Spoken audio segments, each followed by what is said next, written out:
بھاگ کر آنے سے سانس پھول چکی ہے اور گلا بھی خشک ہو گیا ہے۔ اتنے قریب سے آ کر بھی گلا خشک ہو گیا۔ یہ کیوں نہیں کہتے کہ کریلے کا کڑوا جوس پینے کو دل چاہ رہا ہے؟ ویسے زیادہ کڑوا صحت کے لیے ٹھیک نہیں ہوتا۔ خیر چلے میں آپ کو کریلے کا جوس بنا دیتی ہوں۔ یہ کہہ کر وہ اس کے لیے کریلے کا جوس بنانے کے لیے چلی گئی۔ دیکھا آپ نے کیسی کوئی چیز تیزی سے جیسے یہاں سے گزری ہے؟ زبیدہ اپنے شوہر کریم سے بولی۔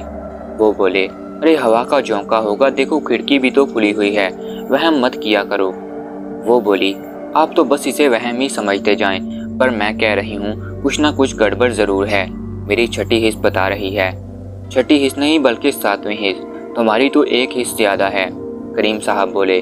پھر وہ کرن سے مخاطب ہوئے، بیٹا جلدی ناشتہ کرو ورنہ تمہاری امی ڈرا ڈرا کر تمہارا سارا ٹائم یہی لگا دیں گی اور تمہیں کالج سے دیر ہو جائے گی۔ نہیں ابو ہو گیا ناشتہ، کرن پراٹھے کا آخری نوالا منہ میں ڈالتے ہوئے بولی، پھر اپنا بیگ اٹھا کر باہر کی طرف چلی گئی۔ عامر بھی ناشتہ کر کے چلا گیا۔ زبیدہ بیگم برتن سمیٹنے لگی جبکہ کریم صاحب اپنی تھوڑی پر ہاتھ رکھ کر کچھ سوچنے لگے۔ شمرتی اور کوکو چڑیل اپنی کار سے شادی کے لیے روانہ ہو گئے۔ تھوڑی دیر میں وہ شادی والے گار میں پہنچ گئے۔ پورے گار کو باہر کی طرف سے خوبصورتی کے لیے کانٹوں سے سجایا گیا تھا۔ دلہن کے بھوت ابا سر پر شیر کی کھال لپیٹے اور چڑیل اماں شیرنی کی کھال کی شال اوڑے مہمانوں کے استقبال کے لیے گار کے دہانے پر کھڑے تھے۔ پاس ہی کچھ چڑیل کی بچیاں کیلے کے چھلکے میں گیندے کے پھول کی پتیاں لے کر ہر آنے والے مہمان پر نچھاور کرنے کے لیے کھڑی تھیں۔ گار مہمانوں سے کھچا کھچ بھرا ہوا تھا۔ تھوڑی دیر میں بھوت دلہا اپنے باراتیوں کے ساتھ اپنی چڑیل دلہن کو لینے پہنچ چکا تھا۔ اچانک شمرتی کی نظر دلہن شنما چڑیل کی بہن نمنا چڑیل پر گئی تو وہ اپنی نانی سے بولی، نانی نمنا کو دیکھو، اپنی بہن کی شادی میں کیسا اترا رہی ہے، اور تو اور ہرن کی کھال کا لہنگا پہن کر خود کو ہرنی سمجھ رہی ہے۔ کوکو بولی، ارے تم کیوں جل رہی ہے، اپنی بہن کی شادی میں تو سب ہی اتراتے ہیں۔ اچھا چپ ہو جا، رسم شروع ہونے والی ہے، دیکھتے ہیں دلہے کی چڑیل ماں منہ دکھائی میں کیا دیتی ہے۔ تھوڑی دیر میں دلہے کی چڑیل ماں دلہن کے پاس پہنچی اور اپنے تھیلے میں سے اس کی منہ دکھائی کا تحفہ نکالتے ہوئے بولی، آج تم اپنی بہو چڑیل کو ایسا تحفہ دوں گی جو آج تک کسی نے نہیں دیا ہوگا۔ یہ سن کر غار میں ایک خاموشی چھا گئی۔ سب تجسس کے مارے سانس روک کر دیکھنے لگے کہ آخر کیا چیز ہے، اور جب دلہا کی چڑیل ماں نے تھیلے میں سے تحفہ نکالا تو تحفہ دیکھ کر سب کا منہ حیرت سے کھلا کا کھلا رہ گیا۔ تحفہ دیکھ کر سب کی آنکھیں حیرت سے پھیل گئیں۔ غار میں ایک سناٹا طاری ہو گیا۔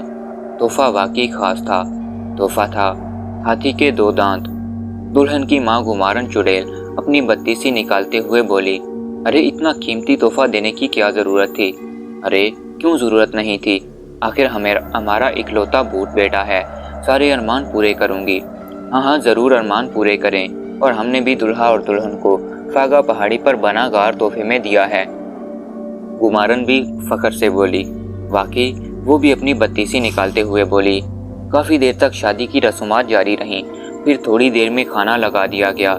کھانے کو دیکھ کر شمرتی بولی، نانی آج تو میں بندر کی بھنی ہوئی ران خوب کھاؤں گی، بڑے دن ہوئے ہیں بندر کا لذیذ گوشت کھائے ہوئے۔ ہاں جو تیرا دل چاہے وہ کھا، تجھے کوئی روکے گا تھوڑی۔ اور پھر شمرتی کھانوں پر ٹوٹ پڑی، جب کہ نانی بنا ہوا کوا لے کر ایک سائڈ پر بیٹھ کر کھانے لگی۔ شادی کی تقریب اختتام پذیر ہوئی تو کوکو چڑیل شمرتی کو لے کر دلہن کے ابا کے پاس آئیں اور بولیں، سمارتا مجھے تم سے ایک بات کرنی ہے۔ ہاں کریں، وہ بولی۔ دراصل شمرتی کو اپنے ابا اور امی بہت یاد آ رہے ہیں۔ تم تو شادی سے فارغ ہونے کے بعد انسانوں کی بستی واپس چلے جاؤ گی، مہربانی ہوگی اگر شمرتی کو بھی ساتھ لے جاؤ تو۔ ارے نانی اس میں مہربانی کی کیا بات ہے، یہ بھی میری چڑیلوں جیسی بیٹیوں جیسی ہے۔ میں پرسوں انسانی بستی جا رہا ہوں، اسے بھی ساتھ لے جاؤں گا۔ سچ؟ شمرتی بچوں کی طرح تالیاں بجاتے ہوئے خوش ہو کر بولی، اور پھر وہ خوشی خوشی واپس اپنے گھر آ گئے۔ کریم صاحب نے اپنی بیگم زبیدہ کو بول تو دیا تھا کہ یہ سب تمہارا وہم ہے، پر اندر سے وہ بھی ڈرے ہوئے تھے، کیونکہ اکثر و بیشتر ایسے واقعات انہوں نے سن اور پڑھ رکھے تھے۔ بہرحال یہ سچ ہے یا جھوٹ، پر وہ پریشان ضرور ہو چکے تھے۔ پھر انہوں نے اس سلسلے میں اپنے ایک دوست ندیم کو فون کیا ندیم صاحب نے ان کی بات غور سے سنی اور پھر انہوں نے کریم صاحب سے کہا، یار تم پریشان نہ ہو، میں ایک ایسے عامل کو جانتا ہوں جو جن بھوتوں کو گھروں سے بھگاتا ہے۔ ٹھیک ہے، میں بس فوراً تمہارے پاس پہنچتا ہوں۔ یہ کہہ کر انہوں نے فون بند کر دیا۔ آخر وہ دن آ گیا جب شمرتی اپنے ماں باپ سے ملنے انسانوں کی بستی جا رہی تھی۔ غار کے باہر سمارتا اس کا انتظار کر رہا تھا۔ شمرتی روتے ہوئے اپنی نانی سے بولی، نانی میرا من تو نہیں کر رہا کہ آپ کو یوں اکیلا چھوڑ کر جاؤں، پر کیا کروں، اماں اور ابا کی بھی یاد چین سے بیٹھنے نہیں دیتی۔ ارے شمرتی تو پریشان کیوں ہو رہی ہے؟ یہاں میری دیکھ بھال کرنے والے سبھی بھوت اور چڑیلے ہیں۔ بس اتنا خیال رکھنا کہ وہاں جا کر اس نانی بوڑھی کو بھول نہیں جانا۔ ارے نانی آپ تو میری جانی ہیں، بھلا آپ کو کیسے بھول سکتی ہوں؟ بھائی شمرتی دیر ہو رہی ہے، جلدی آؤ، سمارتا باہر سے چیختا ہوا بولا۔ آ رہی ہوں، شمرتی بولی۔ پھر وہ اپنی نانی سے بولی، اچھا نانی میں جا رہی ہوں، اپنا خیال رکھنا۔ یہ کہہ کر وہ غار سے باہر آ گئی اور سمارتا کے ساتھ ایک سمت کی طرف چل دی۔ غار کے دہانے سے نانی اسے جاتا ہوا دیکھ رہی تھی۔ تھوڑی دیر میں وہ ان کی نظروں سے اوجھل ہو گئی۔ نانی اپنے آنسو پوچھتے ہوئے غار کے اندر چلی گئی۔ کریم صاحب اپنے دوست ندیم کے ساتھ اس عامل کے آستانے پر پہنچے۔ وہاں کافی سارے لوگ آئے ہوئے تھے۔ وہ اپنی باری کا انتظار کرنے لگے۔ ابھی تھوڑی ہی دیر گزری ہوگی کہ اچانک ایک خاتون ہاتھ میں مائک تھامے اپنے کیمرہ مین کے ساتھ آستانے میں داخل ہوئی۔ اس کے ساتھ پولیس والے بھی تھے۔ وہ آتے ہی بولی، یہ دیکھیں ناظرین، یہ جیلی عامل کیسا معصوم لوگوں کو بیوقوف بنا رہا ہے۔ عامل بولا، یہ کیا رہی ہو بی بی، ہوش میں تو ہو تم؟ مجھے جیلی عامل کہہ رہی ہو؟ ہاں میرے پاس آپ کی ویڈیو ہے، ہم نے کچھ دیر پہلے اپنے ایک ساتھی کو مریض بنا کر آپ کے پاس بھیجا تھا، یہ دیکھیں ویڈیو۔ اس ویڈیو میں اس کی اصلیت صاف پتہ چل گئی تھی۔ پولیس نے اسے گرفتار کر لیا۔ کریم صاحب ندیم سے بولے، اب بھلا کس پر اعتبار کریں، یہاں تو ہر کوئی لوٹنے کے لیے بیٹھا ہوا ہے۔ ندیم صاحب بولے، ہاں تم ٹھیک کہہ رہے ہو، اور پھر وہ اپنے گھر آ گئے۔ سمارتا شمرتی کو لے کر انسانوں کی بستی میں آ گیا۔ پھر وہ اسے لے کر کریم صاحب کے گھر میں داخل ہوا، جہاں اس کے ماں اور باپ آباد تھے۔ دونوں نے جب شمرتی کو دیکھا تو ان کی خوشی کا کوئی ٹھکانہ نہ رہا۔ شمرتی تم؟ اس کی ماں بولی۔ اس کا باپ بھی اسے سینے سے لگاتے ہوئے بولا، میری چڑیل، میں تو ترس گیا تھا تجھے دیکھنے کے لیے۔ کافی دیر تک ان میں باتیں ہوتی رہیں۔ پھر انہوں نے ایک کمرے کی طرف اشارہ کرتے ہوئے کہا، یہ تمہارا کمرہ ہے، یہاں آرام سے رہو، ہم برابر والے کمرے میں جا رہے ہیں۔ یہ کہہ کر وہ دوسرے کمرے کی طرف چل دیے، جبکہ شمرتی اس کمرے میں داخل کمرے کا جائزہ لینے لگی۔ ابھی تھوڑی ہی دیر گزری ہوگی کہ اچانک کمرے کا دروازہ کھلا اور عامر کمرے میں داخل ہوا۔ عامر کو اس نے دیکھا تو اسے دیکھتی رہی۔ ایسے لگا کہ جیسے وہی اس کے خوابوں کا راجا ہو۔ اسے عامر کو ایک نظر دیکھتے ہی اس سے عشق ہو گیا تھا۔ شمرتی عامر کے عشق میں اتنی پاگل ہو چکی تھی کہ وہ اس کے جسم میں داخل ہو گئی، جس کی وجہ سے عامر ایسا بدحواس ہوا کہ عجیب و غریب حرکتیں کرنے لگا۔ زبیدہ اپنے شوہر سے بولی، دیکھا آپ نے، میں تو کب سے کہہ رہی تھی کہ کچھ کریں، کسی عامل کو بلائیں، پر نہیں، میری تو سننی نہیں۔ اب بھگتو، بیٹے کو برے اثرات نے آج اپنے شکنجے میں جکڑ لیا ہے۔ وہ بولے، بیگم تم ٹھیک کہہ رہی ہو، پر میں نے ایک عامل سے رابطہ کیا تھا، مگر وہ عامل جیلی نکلا۔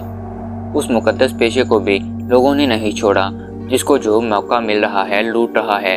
دین کے نام پر بھی لوگوں کو لوٹا جا رہا ہے۔ لیکن یہ ہماری ہی کوتاہیاں ہیں، ہم غیروں کی اندھی تقلیدوں میں اپنے دین سے دور ہوتے جا رہے ہیں، اسی وجہ سے ہم مصیبتوں میں گرتے جا رہے ہیں۔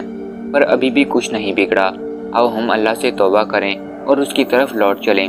آج سے ہم سب نماز کی باقاعدگی سے ادا کریں گے اور روزانہ قرآن پاک کی تلاوت بھی کریں گے، پھر دیکھو کس طرح ہم سب مصیبتوں سے نکل جاتے ہیں۔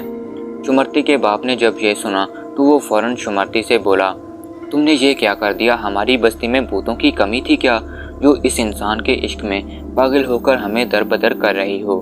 اس کی چڑیل بیوی بولی، کیوں کیا ہوا؟ وہ بولا، ارے شمرتی نے اس نوجوان کو قابو میں کر لیا ہے، اور اب اس کے والدین ایسا عمل کرنے جا رہے ہیں کہ ہم زندہ نہیں بچیں گے۔ اب اس گھر میں نمازیں اور تلاوتیں ہوں گی، ہمیں فوراً یہاں سے جانا ہوگا۔ شمرتی بولی، لیکن میں اس نوجوان کو ایک شرط پر چھوڑوں گی۔ وہ کیا؟ اس کے باپ نے پوچھا۔ وہ یہ کہ ہم واپس اپنی بستی میں جا کر اپنوں میں رہیں گے۔ مجھے منظور ہے، اس کا باپ بولا۔ پھر شمرتی نے عامر کو اپنے قبضے سے آزاد کر دیا اور اپنے ماں باپ کے ساتھ واپس اپنی بستی کی طرف ہو لی۔